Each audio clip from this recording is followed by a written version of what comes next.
Assalamualaikum warahmatullahi wabarakatuh. Perkenalkan, nama saya Fikriansa dari Prodi Perbankan Syariah NIM 205231064. Di sini saya akan menceritakan kembali sejarah dari Perjanjian Giyanti yang terjadi pada tahun 1755 dan menjadi penyebab terbelahnya Pulau Jawa. Perjanjian Giyanti merupakan suatu peristiwa besar bagi sejarah tanah Jawa. Perjanjian ini lahir sebagai kesepakatan segitiga politik antara Pakubuwono III dengan Serikat Dagang Hindia Belanda atau VOC. Pada tanggal 13 Februari tahun 1755, nama Giyanti diambil dari lokasi tempat perjanjian tersebut yang berada di Desa Canti, yang dalam penulisan Belanda sebagai Yanti dan secara tertulis sebagai Giyanti. Tempat ini sekarang dikenal juga sebagai Dukuh Kerten, Desa Jati Harjo, sebelah tenggara Karanganyar, Jawa Tengah. Perjanjian Giyanti ini dibuat dengan tujuan untuk meredam konflik yang terjadi lama setelah perpindahan Keraton Kertosuro ke Surakarta. Konflik geger percinan belum meredam ketika Mangkubumi membantu Pakubuwono II dalam menangani konflik, mendapatkan sebidang tanah dari Pakubuwono II. Tetapi luas tanah yang diberikan oleh Pakubuwono II menimbulkan kecemburuan. Salah satu pangeran mengeluhkan ketidakadilan terkait hadiah tersebut kepada Gubernur Jenderal Baron van Heinhaus. Gubernur Jenderal Baron mengeluarkan keputusan yang membuat tanah tersebut tidak jadi dimiliki oleh Mangkubumi. Kemudian Mangkubumi meminta izin kepada sang kakak PP II untuk pergi dari Jawa dengan berbekal 3.000 miliar. Sejak inilah perang Mangkubumi pecah. Perlawanan ini membuat Gubernur VOC untuk Jawa Utara Nicholas Harting untuk menyelamatkan daerah operasionalnya secara tertutup. Harting melakukan perundingan dengan Pangeran Mangkubumi yang ingin menjadi raja di tanah Jawa.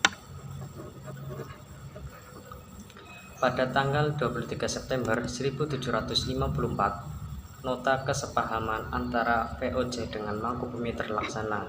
Nota tersebut menyatakan bahwa Pangeran Mangkubumi mendapatkan wilayahnya. Pada 4 November 1744, Pakubuwono III menyetujui perundingan Gubernur Jawa Utara dengan Mangkubumi. Surat pernyataan ini disampaikan Pakubuwono III kepada Gubernur Jenderal VOC Jacob Mozart.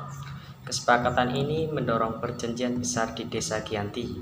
Pertandatanganan surat perjanjian Giyanti ini menjadi pangkal dari terbelahnya Jawa menjadi dua bagian. Hal ini menjadi awal mulanya naik tahta Mangkubumi di Yogyakarta sebagai Sri Sultan Hamengkubuwono I dengan gelar Senopati Ingalogo Sayiti Panotogomo Halifatullah. Sejak ditandatangani perjanjian tersebut pada 13 Februari 1755, 2 hari kemudian pada tanggal 15 Februari 1755 dilakukan pertemuan untuk pembagian aspek atribut-atribut keraton seperti keris sebagai pusaka yang diberikan kepada Sultan Hamengkubuwono I,